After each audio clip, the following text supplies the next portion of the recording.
Yanti berdiri di depan rumah kecil yang kini menjadi miliknya. Angin sore berembus lembut, menggoyangkan rambut hitam panjangnya yang terurai. Di usianya yang baru menginjak 20 tahun, ia telah membuat keputusan yang mengguncang keluarganya, teman-temannya, bahkan seluruh desa.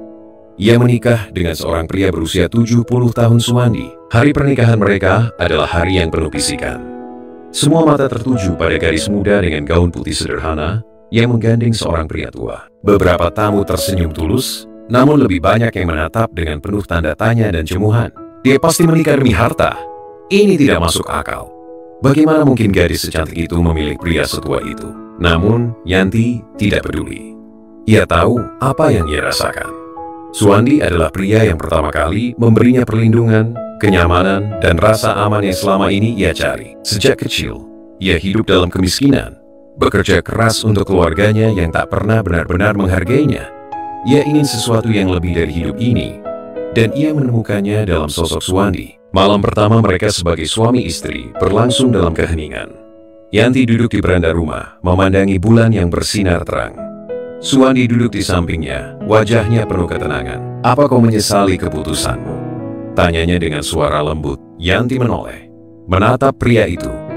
"Tidak, aku hanya bertanya, bagaimana hidupku akan berjalan setelah ini?" Suwandi tersenyum. "Hidup kita tidak bisa ditebak, tapi aku berjanji akan selalu berada di sisimu." Mereka saling menatap, dan untuk pertama kalinya, Yanti merasa tenang. Ia tidak tahu apa yang akan terjadi di masa depan, tetapi malam itu ia percaya bahwa ia telah membuat pilihan yang benar. Namun, kebahagiaan itu tidak bertahan lama.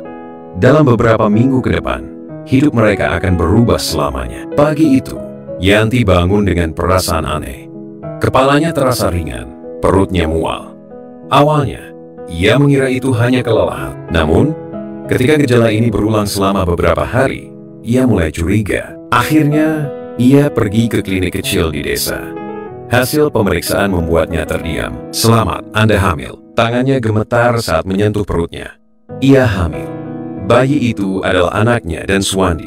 Sebuah kehidupan baru tumbuh di dalam dirinya. Ketika ia memberitahu suaminya, Suwandi hanya menatapnya dengan mata berkaca-kaca sebelum menariknya ke dalam pelukan.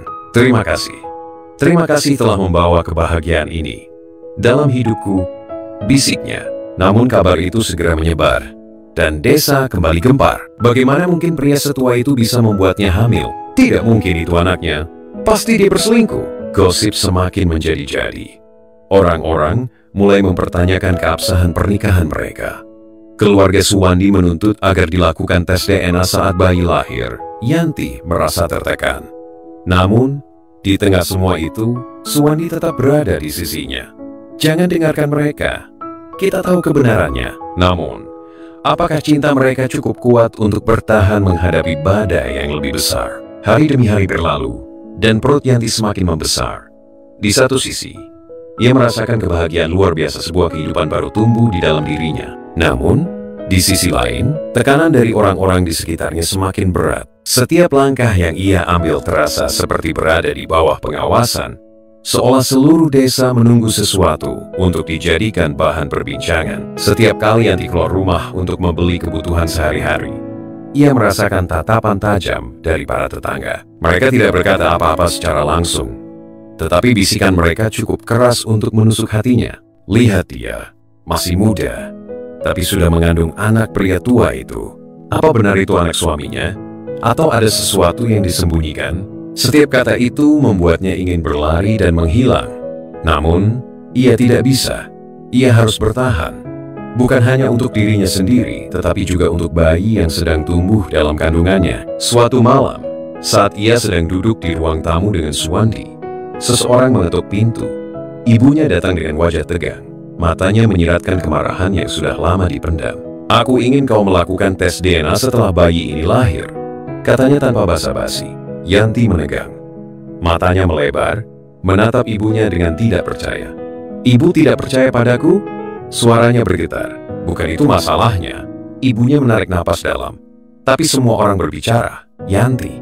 Mereka tidak percaya bahwa anak ini adalah darah daging Suwandi. Aku tidak bisa membiarkan ini merusak nama baik keluargamu." Yanti merasakan air mata menggenang di sudut matanya. Ia ingin marah, ingin berteriak bahwa semua ini tidak adil. Tetapi suaminya menenangkannya dengan menggenggam tangannya. "Baiklah," Suwandi berkata dengan suara lembut tapi tegas. "Kami akan melakukan tes itu jika memang diperlukan." Saat ibunya pergi, Yanti tidak bisa menahan tangisnya lagi. Suwandi memeluknya erat, membiarkan air mata istrinya membasahi bahunya. "Jangan biarkan mereka meragukan kita mengubah hatimu, Yanti. Aku tahu siapa yang sedang tumbuh dalam kandunganmu. Tidak ada yang bisa mengambil itu dariku." Hari yang dinanti akhirnya tiba.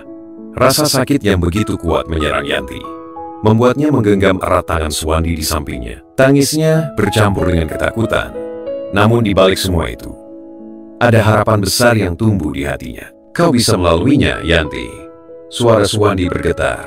Matanya dipenuhi kekhawatiran. "Aku di sini. Aku tidak akan kemana-mana." Malam itu, suara tangisan bayi memenuhi ruangan. Seorang anak laki-laki lahir ke dunia, dengan mata jernih yang seakan melihat ke dalam jiwa mereka. Mata yang sama seperti Suwandi, namun kebahagiaan itu hanya bertahan sebentar. Kabar kelahiran bayi mereka menyebar dengan cepat ke seluruh desa, tetapi bukannya menerima dengan sukacita. Orang-orang justru semakin meragukan mereka. "Aku ingin melihat hasil tes DNA itu." Suara ibunya menggema di ruang rumah sakit. Yanti menatap ibunya dengan mata berkaca-kaca. Ia baru saja melalui perjuangan berat melahirkan, namun masih harus menghadapi keraguan yang terus menghantuinya. Suwandi menggenggam tangannya lebih erat, memberikan kekuatan di saat ia hampir menyerah. Hari-hari setelah kelahiran bayi mereka diisi dengan kegelisahan. Hasil tes DNA yang telah dilakukan sedang dalam proses, dan seluruh desa menantikan kebenaran yang akan menentukan nasib keluarga kecil mereka. Ketika amplop berisi hasil tes tiba di tangan dokter, suasana mendadak sunyi. Semua mata tertuju pada selembar kertas yang kini menjadi pusat perhatian. Dokter membuka amplop perlahan, lalu menatap mereka dengan ekspresi yang sulit diartikan. Berdasarkan hasil tes DNA, bayi ini adalah anak biologis Suwandi. Sejenak tidak ada suara. Semua orang yang meragukan mereka terdiam. Yanti merasakan air matanya mengalir, bukan karena sakit, tapi karena kelegaan. Kebohongan dan fitnah yang selama ini menghantuinya telah runtuh dalam satu kalimat. Namun meskipun kebenaran telah terungkap, luka yang ditinggalkan oleh keraguan orang-orang tetap ada. Apakah mereka akan benar-benar menerima Yanti dan bayinya setelah semua ini? Suwandi menatapnya dengan mata penuh kasih. "Kita tidak perlu membuktikan apapun pada siapapun lagi, Yanti. Mereka boleh meragukan, tapi kita tahu kebenarannya." Yanti mengangguk perlahan, sambil memeluk bayinya erat. Namun jauh di dalam hatinya, ia tahu bahwa ini belum berakhir. Ada hal yang lebih besar yang harus mereka hadapi dan ia harus siap untuk itu. Bayi kecil itu tumbuh sehat, mengisi rumah mereka dengan tawa dan kebahagiaan yang dulu terasa mustahil. Namun, di balik kebahagiaan itu, ada sesuatu yang mulai berubah. Suwandi, yang selama ini dikenal kuat dan penuh semangat, mulai menunjukkan tanda-tanda kelelahan yang tidak biasa. Awalnya, Yanti mengira itu hanya karena usianya yang semakin menua. Namun, lama-kelamaan, ia mulai sadar bahwa ada sesuatu yang lebih serius. Suatu malam, saat ia terbangun untuk menyusui bayinya, ia melihat Suwandi duduk di kursi, menatap kosong keluar jendela. Wajahnya terlihat pucat, napasnya terdengar berat. "Kau baik-baik saja?" tanya Yanti. Suaranya penuh kekhawatiran. Suwandi menoleh dan tersenyum kecil. "Aku hanya merasa sedikit lelah, tidak perlu khawatir." Namun, keesokan harinya, ia jatuh pingsan di depan rumah mereka. Yanti berlari mendekat. Panik mengguncang tubuhnya. "Suwandi, bangun! Tolong, ada yang bisa membantu?" Tetangga segera berdatangan, dan dalam waktu singkat, mereka membawanya ke klinik terdekat. Suasana di ruang tunggu begitu menegangkan. Yanti menggenggam tangan bayinya erat, berdoa dalam diam agar semua baik-baik saja. Dokter akhirnya keluar dengan wajah serius. "Kami akan melakukan pemeriksaan lebih lanjut, tetapi dari gejala yang terlihat, kondisinya cukup mengkhawatirkan." Kata-kata itu menusuk jantung Yanti. Bagaimana jika ia kehilangan satu-satunya orang yang selalu ada di sisinya? Malam itu, ia duduk di samping tempat tidur Suwandi, memegang tangannya yang terasa semakin dingin. Air matanya jatuh tanpa bisa ia tahan. "Aku tidak siap kehilanganmu," bisiknya dengan suara lirih. Suwandi tersenyum lemah. Jemarinya berusaha menyentuh pipi istrinya.